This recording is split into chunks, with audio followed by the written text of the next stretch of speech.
حضور علیہ الصلاۃ والسلام نے ارشاد فرمایا،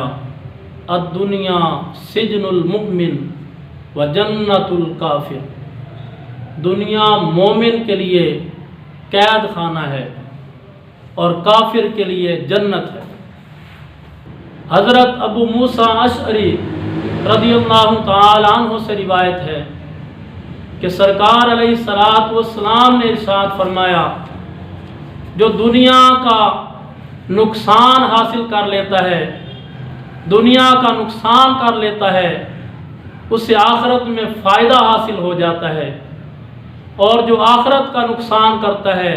اسے دنیا مل جاتی ہے۔ تو آپ نے یہ مثال دی اور آپ نے ارشاد فرمایا، دنیا فنا ہونے والی ہے اور آخرت باقی رہنے والی ہے۔ پھر آپ نے ارشاد فرمایا، جو چیز فنا ہونے والی ہے اسے باقی رہنے والی پر ترجیح دو، یعنی دنیا کو چھوڑ دو، دنیا کا نقصان اٹھا لو اور آخرت کا فائدہ حاصل کر لو۔ حضرت عیسیٰ علیہ السلام نے ارشاد فرمایا، جس طرح ایک برتن میں آگ اور پانی جمع نہیں ہو سکتے، اسی طرح ایک دل میں دنیا کی محبت اور اللہ کا خوف جمع نہیں ہو سکتے۔ حکایات میں آتا ہے کہ مالا الاعلیٰ میں دو فرشتے اکٹھے ہوئے، انہیں حکم ہوا کہ وہ دنیا کی طرف جائیں۔ تو ایک فرشتہ دوسرے سے پوچھتا ہے کہ تو کس کام کے لیے دنیا کی طرف روانہ ہوا؟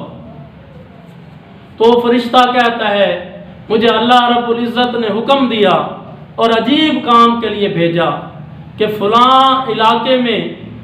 ایک کافر ہے، ایک مشرک ہے جو بتوں کی پوجا کرنے والا ہے،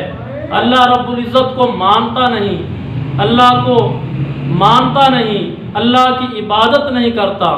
اور اللہ رب العزت نے چاہا کہ اس علاقے میں جو دریا ہے اس میں مچھلی پھینک دو، اس دریا میں مچھلیاں ڈال دوں تاکہ وہ مچھلی کھا لے۔ تو اس کی وجہ یہ ہے کہ وہ دنیا میں جب بھی کوئی نیکی کرتا، اچھا کام کرتا، تو اللہ رب العزت اسے اس کا صلہ دے دیتا، اس کا اجر دے دیتا، اس کا بدلہ دے دیتا۔ اور اب اس کا آخری وقت ہے اور اس نے خواہش کی ہے کہ مجھے مچھلی مل جائے، میں مچھلی کھا لوں، تو اللہ رب العزت نے اس کی یہ خواہش پوری کر دی، کیونکہ اب اس کا ایک ثواب والا کام، ایک اجر و ثواب اللہ رب العزت کے ذمے رہتا تھا، ایک بھلائی کا کام اس نے کیا تھا اور اس کا بدلہ اللہ پاک نے اسے دنیا میں عطا نہیں کیا تھا۔ تو اب اللہ رب العزت نے فرمایا کہ اس علاقے میں چلے جاؤ، اس دریا میں مچھلیاں ڈال دو تاکہ وہ مچھلی کھا کر اپنی خواہش پوری کر لے، اور میں اس کی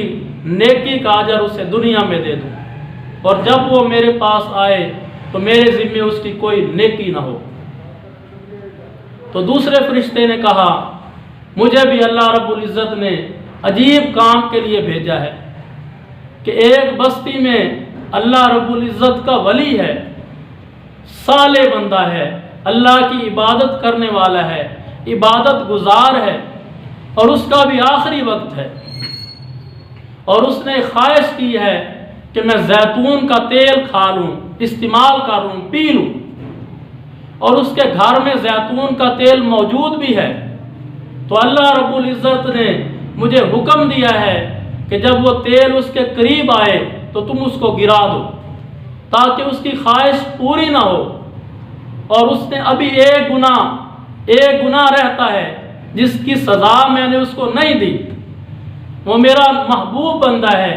نیک بندہ ہے، تو میں اس کی سزا اسے دنیا میں دینا چاہتا ہوں۔ جب اس کا تیل گر جائے گا، زیتون کا تیل تم گرا دو گے تو اس کی خواہش پوری نہ ہوگی، تو غمگین ہوگا، وہ رنجیدہ خاطر ہوگا، افسوس کرے گا، تو اس افسوس کرنے کی وجہ سے میں اس کے گناہ کو معاف فرما دوں گا، اور جب وہ میرے پاس آئے گا تو وہ پاک اور صاف ہو کر آئے گا، تو پھر میں اسے جنت میں اعلیٰ مقام عطا کروں گا۔